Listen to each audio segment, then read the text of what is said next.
you want to do is just start taking things off of here, things that you can see that are connected. For instance, you'll need a tin. You have to take this wire off because it's connected. Throttle cable. You can leave that on. Just take the hose off here.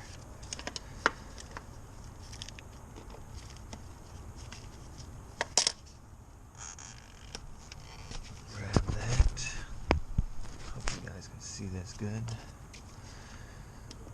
It's another connector.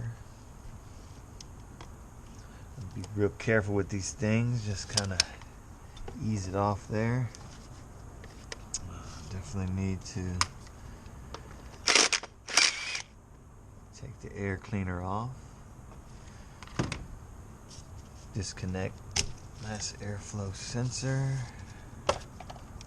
Open these 4 clips. I'll just take the whole thing off. You might as well check the air filter while you're here. And there's a connection on the bottom here.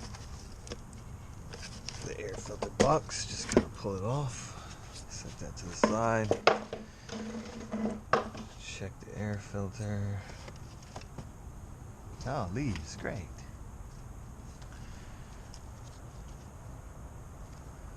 I could probably stand a new air filter. So I'm just gonna put that to the side.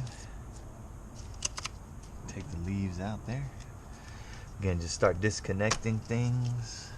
Of course, make sure your battery post is off because you don't want to damage any electrical components. Here's another connector right here. I'm not sure if that had to come off, but I took it off anyways. Let's see. Well, easiest thing for me is getting a pick out. Just take that off. It'll come off like that. Could also just use a pick, but I didn't. Put these screws over here.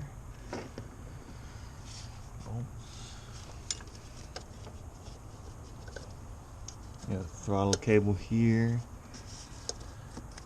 that's attached at the intake back here. So you'll need, I believe these are 12s, but you'll need to take this off, or you could just loosen these and take it off here as well. So I'll probably just loosen it and take it off right there rather than doing all this drama. So it just unhooks, and we'll just